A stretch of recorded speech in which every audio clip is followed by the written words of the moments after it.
You're listening to the Just Go Bike podcast.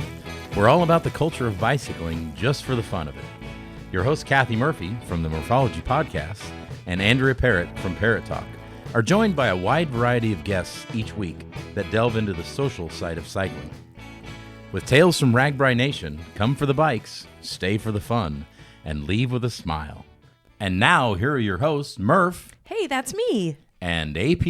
And that's me. Well, hello, AP. Hey, Murph. What's going on? At the time of this recording, spring has sprung. The sun is shining. The birds are chirping. Whatever other thing I'm supposed to say about spring. Well, I'm a bird and I'm a chirping and my window's open. So if you hear other birds chirping, that's why. So it's my favorite time of year. I love gardening. I just got all my seeds set up in the basement. So they're growing. Ooh. Down there. We got a couple sprouts coming up already. And the garlic in the garden has already shown itself. So, Ooh. Yep. So we are well on our way into spring, even though I think maybe today is, as of this recording, this is the first day of spring. Yes. But it sounds like you're already a little bit ahead of the game, but that's fine because, you know, things take a while to grow. Well, you know me, I'm always ahead of the game. Listeners, I am not always ahead of the game. But well, the other thing is outdoor events are starting to creep up, at least for me on my calendar. And this past weekend, I got to go down to Oklahoma, Stillwater, Oklahoma, for an amazing gravel event called Mid-South. That is so cool. I saw a bunch of your pics in your Instagram stories, and it looked really, really fun. It was. There were like so many people, and the vibe, like they're really good with their vibe. Like it's super friendly, super inclusive. I think that they call it a race, but you know, like the very front of the pack, those guys are definitely racing there. Some of them are pro cyclists, but then you have like the back of the packers and the party pace, and so it's a little bit of everything. It was. I don't know. I loved it. And I got to see a bunch of people that have been on either my podcast or the Just Go Bike podcast. So that was fun, you know, because a lot of times when we record, it's via the phone. So it was fun to you know, I feel like I already know these people, like, you know, Marley Blonsky and Kaylee Kornhauser. They were the founders of All Bodies on Bikes. Yeah. So they were both there. That was pretty cool to see them. And yeah. I got to give a shout out to the ride director. So his name is Bobby Wintle, I think his last name is. He has the most high energy of any like person I've ever met. And okay, listen to this. I probably should tell Mr. Matt Phippen, our RAGBRAI ride director, this, but this Bobby guy stands at the finish line and he hugs every single finisher. Aww. Every That's awesome. One. Aww. Yeah. So a lot of people spent, you know, their whole day saying, "Oh, I can't wait for my Bobby hug," or, you know, like he's famous for it. Aw. Well, and is the ride difficult? Like, were you worthy of a hug at the end? I mean, everyone's worthy of a hug always, but yeah, it is super crazy. It's like gravel, single track. There's water crossings, there's mud, there's a little bit of everything as far as gravel goes. So I would say, yes, it's a pretty extreme event and extremely popular. Oh, that sounds so fun. And I didn't know it was in Oklahoma, so that's kind of cool. Yeah, I guess Mid-South, that makes sense. Yeah. Okay. So can I tell you one story that connects to today's interview topic? Why, of course. Okay. So like I said, you know, this is Mid-South Gravel. It's kind of a race. It's a timed event, I should say that. So, you know, if you want to be up in the front trying to actually get on the podium, that's great. Or you can be in the back of the pack, blah, blah, blah. So a lot of races that are timed events have, you know, the last place, right? And riders in general call it DFL. And it means dead effing last. So Dead freaking last. Literally means you are the last rider. And most people that are DFL, they know they're the last rider because the support vehicle is bringing up the rear behind them. So they know. I remember, this is exactly me on pre-ride. I know just what you're talking about. Yeah, exactly. So at Mid-South, they have a huge party for the DFL rider. Aw. And, it's 100 miles. And so the race starts at like 8 o'clock in the morning. The DFL rider this year rolled in 16 hours later. Wow. So, yeah. And of course, the driver of the vehicle bringing up the DFL is in communication with the finish line. So huge party. I mean, we're talking a band, we're talking everyone jumping up and down. There's champagne, being shaken, and it's crazy. Like, it's meant to be a huge celebration for the DFL rider. And so her name is Beth McBride, and she ended up, it was her first century ride on gravel. And she was the DFL, and I'm going to say winner, because they have like a trophy for her. What are the cows down there? Longhorns. So the cows with the huge horns sticking out of the side of their heads, they have a skull that's a longhorn, and that's what the DFL gets. So it's just like, I don't know. It was a huge celebration. But here's the best part. Is I was on a conference call last night with my gravel camp that I'm doing next month, and she's in my gravel camp. Oh, how cool is that? Yeah. So we went around to talk about our weekend, and I'm like, I was at Mid-South, and she's like, when it got to her turn, she's like, I was the DFL, and I'm like, what? So I'm going to try and get her on the podcast. So it's just like, one more plug at women in history and women cyclists. It was pretty cool. So that's and funny. that I was gonna say she's a one-upper on you, but I don't know if you can really one-up anybody by being last. But you're right. Yeah, that's awesome. It was impactful. Yeah, that's so cool. And a great segue to this week's episode, which is a Parrot Talk about a woman in history named Kittie Knox, who is not known for being dead freaking last, but for doing century rides and being a lot of fun and just generally sort of being a boss babe. Not to demean her history of anything, but she was just a really cool person and a really cool someone I would have really loved to know. So, well, I'll tell you the story in the Parrot Talk. Let's get to our episode, all right? Yep.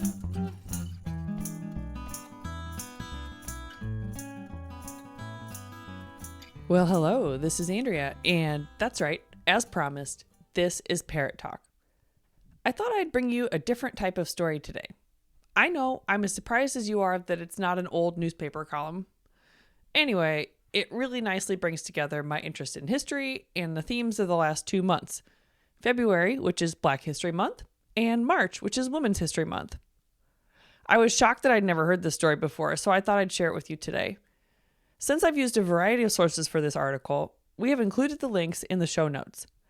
I especially appreciated the articles from Velo/Outside Online because they were really well written and interesting, and I've used a great deal of their stories for this recording. Anyway, today I'm going to tell you a little story about the incredible Kittie Knox.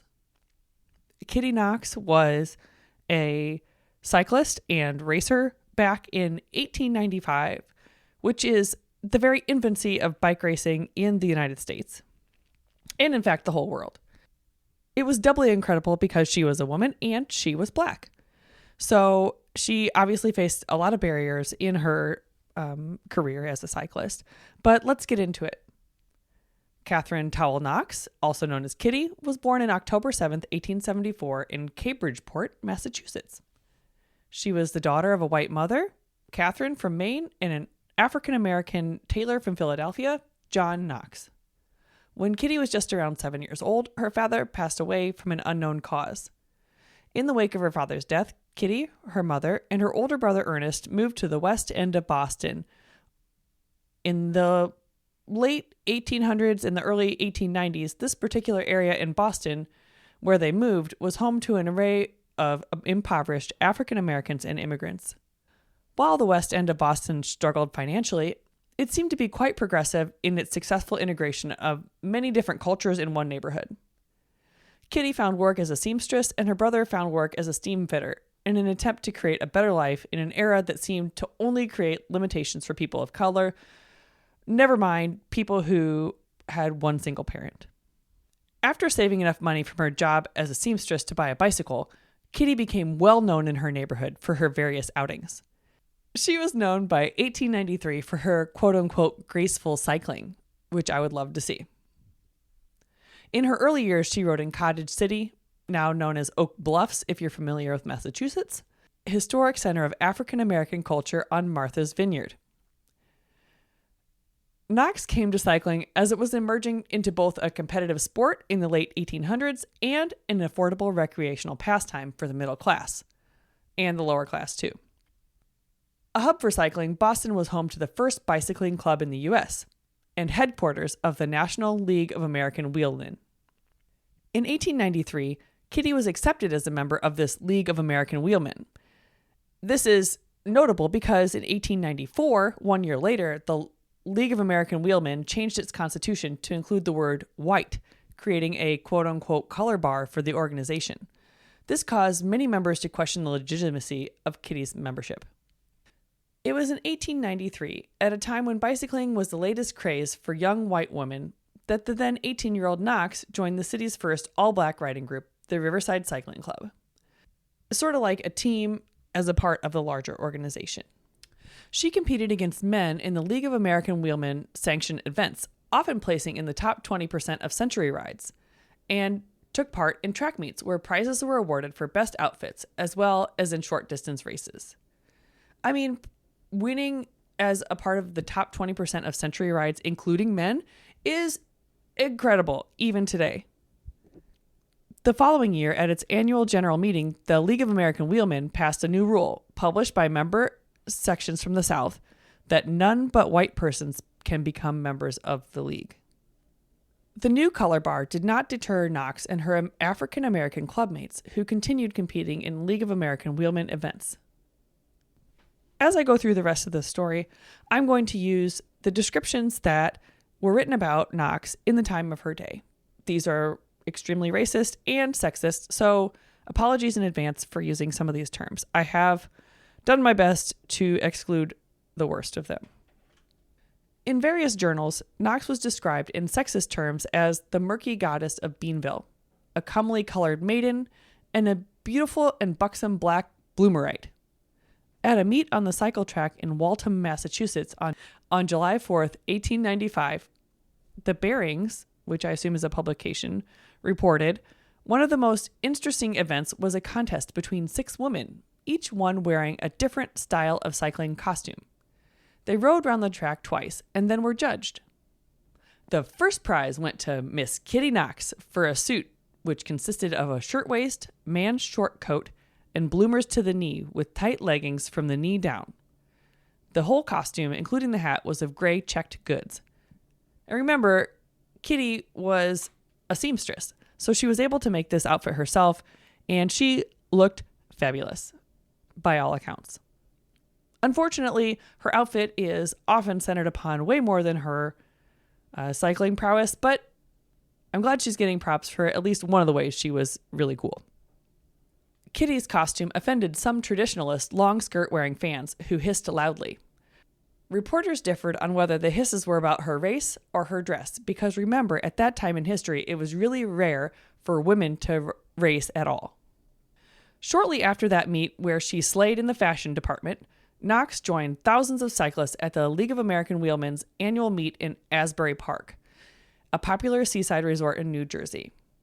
This event was covered by national publications, including the New York Times, which wrote about the tribulations of this young Boston bicyclist. This afternoon, Miss Knox did a few fancy cuts in front of the clubhouse and was requested to desist, wrote the Times. It is thought that this episode will result in temporarily opening the color line question. So just time out, we're going to unpack that a little bit.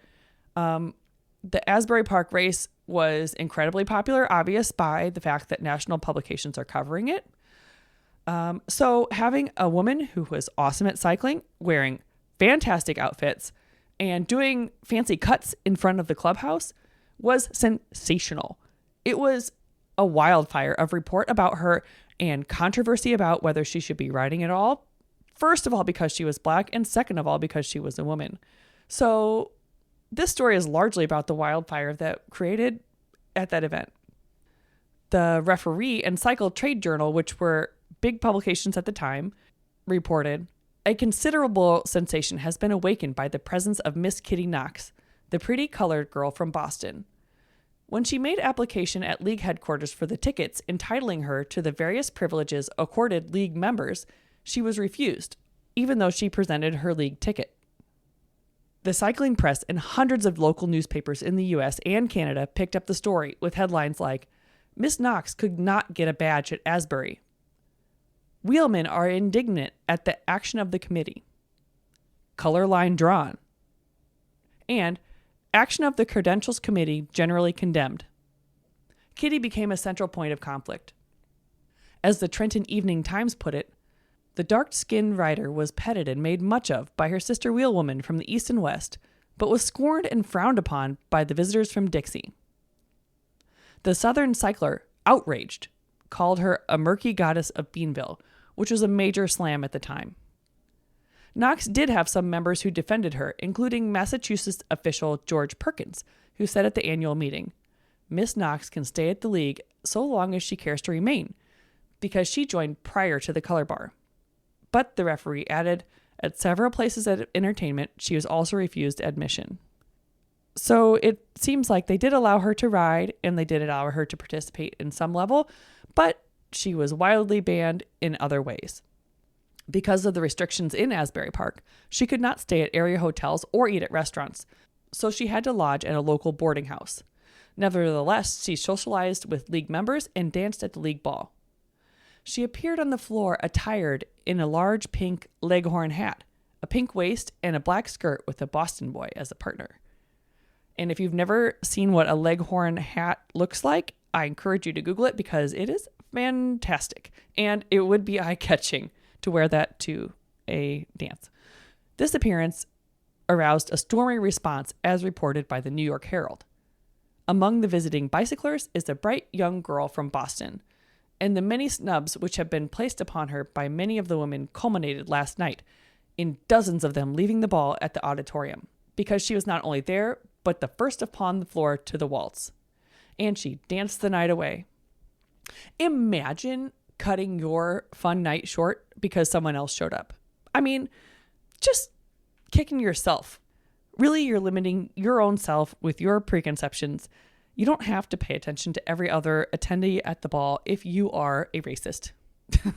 I mean, it just is really, really notable now, whereas maybe at that time it was less it was more of the norm. Anyway, so when they finally let her race the next day, she was set as the pacer for the 22-mile Seabright Run. So that's a nice short distance race.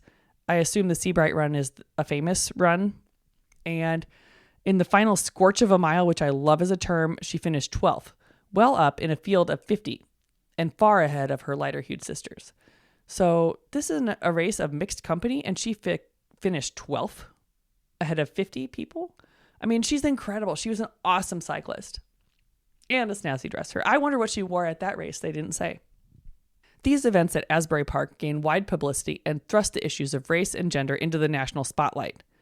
While Kittie received mixed reception, she had attained renown with her courage, stylish outfits, and cycling stamina.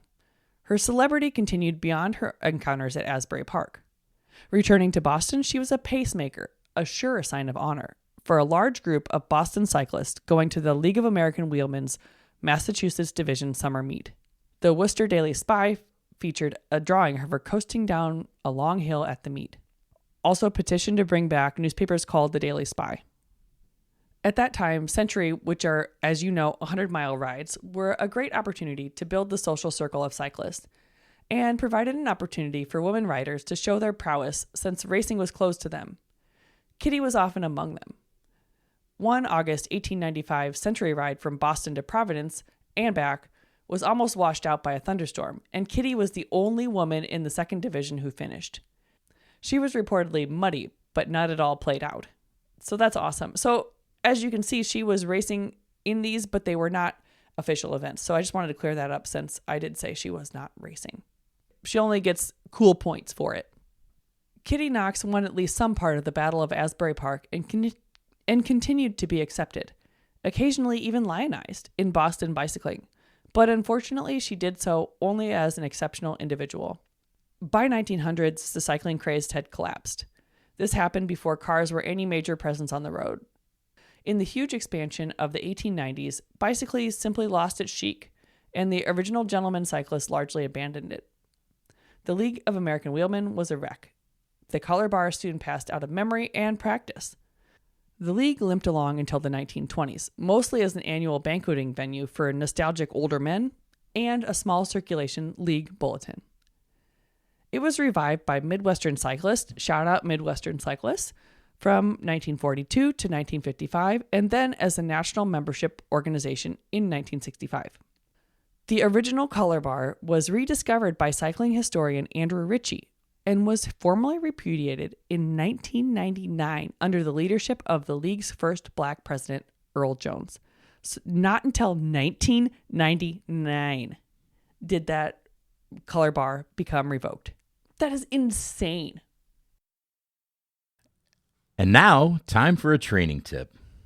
Today's training tip comes from our very own Coach Ertl in his training blog archives.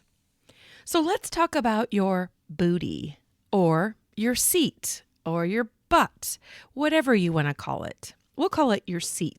Even with moderate training, your legs should be able to make the entire ride without too much difficulty as long as you pace yourself. But there's no getting around the fact that riding 50, 85 more miles per day, you'll be sitting on your bike saddle for many hours. Several things can happen when your seat is not properly trained. You may notice soreness under your sit bones after a long ride. The next thing that may happen is chafing, where your seat and your legs rub while you pedal. The worst thing that can happen is development of saddle sores. These can keep you off your bike and basically ruin your RAGBRAI. So here are a few suggestions from Coach Ertl to avoid being or having a pain in the rear. First, you should wear cycling shorts. These are designed to provide padding to your seat area. The padding also helps absorb perspiration to avoid chafing and development of those saddle sores. An important tip, do not wear underwear under your cycling shorts. Cycling shorts are designed to be worn directly against the skin. Underwear adds another layer of clothing that can rub and chafe, and if you don't like wearing tight-fitting Lycra shorts, there are different types of riding shorts, including baggy shorts. But they all have an inner liner with a chamois. In the olden days, shorts came with a real leather chamois, but of course modern-day shorts have synthetic ones, which provide more padding and are easier to clean and maintain. Okay, so first tip was wear cycling shorts. Second tip, ride a lot. Spend a lot of time sitting on your bike saddle. As mentioned earlier, this isn't just about training your legs, it's also about training your seat. In many cases, it's more about training your seat. Gradually build up to longer rides. This is also a great reason for riding year-round. Once you have toughened up that tush, you'll want to maintain it so you don't have to retrain it each spring. And third, to avoid chafing, there are commercial products available that you can use to apply to your skin where it contacts the chamois of your shorts. There are many brands out there. Most of them come in the form of a cream that you apply directly to your chamois or to your skin prior to your ride to help provide a smoother ride. Now back to the show. All right, so I'm going to take a little break to talk about women's cycling history a little bit to kind of put Kittie's performance in perspective. As I said, in the late 1800s and the early 1900s, it was the early days of cycling. The first recorded women's cycling race took place in 1895, which was organized by the London-based Stanley Cycle Cup. So the first recorded women's bike race in 1895, that was the same year that all of this Asbury Park kerfuffle happened. In the 1920s to the 1950s, women's cycling gained more recognition. The Women's Racing League was established in Britain in 1927. The UCI, the Union Cycliste Internationale, governing body for cycling held its first Women's World Championships in 1958, and that organization still exists today, as many of you know. In the 1960s to the 1980s, women's cycling continued to grow with the Women's Tour de France, called the Tour de France Féminine, was held in 1971. It continued until 1989, and they have reinstated that race, and it exists today, which is awesome. In the 1984 Olympics in Los Angeles, they featured the introduction of women's cycling events, including road races and track events. That's track cycling, not track racing. And I would like to add, just as a shout out to Nelson Vales, this was the time period in which he won his Olympics medals, and he was the first African American and first person of African descent to win an Olympic medal in cycling. In 1984, he won the silver medal in the Olympic Games sprint. And you can find out more about him online. I encourage you to look up more information about Nelson Vales. And I remind you that when Nelson Vales won his Olympic medal, neither he nor Kittie Knox could have joined the League of American Wheelmen, because that didn't happen until 1999 when the color bar was revoked. The history of women's cycling has grown leaps and bounds all the way up till today, but that's another Parrot Talk. We have also covered Nelson Vales in the Just Go Bike podcast, and I encourage you to look up that episode. That episode we will list in our show notes so you can easily find it. Now to circle things back to Kittie Knox, I just want to add a little note since I kind of abruptly cut off her story. That is because, super sadly, 5 years after her 1895 Asbury Park National Meet, Knox died from complications of kidney disease at the young age of only 26 and was buried in an unmarked grave. This is incredibly sad, but unfortunately incredibly common for Black people, especially women, in that time period. I can only imagine how awful it would have been to die of kidney disease in that time period where they would have had zero resources to properly treat her. More than a century later, an author researching for a book on Boston's cycling history uncovered Knox's story. Descendants on her mother's side of the family subsequently arranged for a headstone to be made featuring the image of an 1890s bicycle. It was unveiled at a ceremony in 2013. And in 2019, the city of Cambridge also recognized her legacy with a paved bike path dedicated to Kittie Knox, an African-American bicyclist and activist who challenged race and gender barriers in cycling in the 1890s. In 2020, the League of American Bicyclists presented its first Kittie Knox Award, which recognized the champion of equity, diversity, and inclusion. Aisha McGowan was the recipient. Aisha is the nation's first female Black pro racer. Unfortunately, this award has not been presented again. I would love to see that come back. I think it's an awesome award and really super important, seeing the long history of women fighting to have a spot in bike racing and the cycling world. Thanks for listening to my story about Kittie Knox today. Thanks for listening to my story about women's history and Black history in cycling in the U.S. There's a lot more to cover there, of course, and I would love to do more Parrot Talks about it in the future. If you have any more Kittie Knox history that I haven't included, or if there's a certain topic that you'd like me to cover for a future Parrot Talk, I would love to hear it. Send us an email at the justgobikepodcast@gmail.com. It's been great squawking at you. As you ride your bike today, take a minute to think about Kittie Knox and her fabulous outfits and how she absolutely dominated in the Century Ride all the way back in 1895. I know I'm going to channel her spirit as I attempt to ride my next century in the future. And maybe I will get a pink leghorn hat.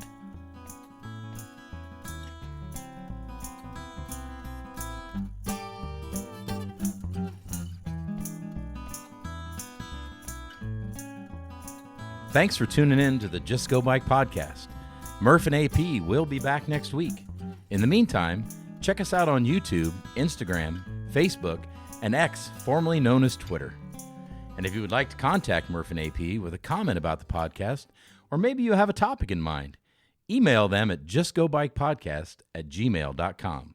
Don't forget to rate, review, and subscribe to this podcast, especially if you're a fan. Until next time, Just go bike!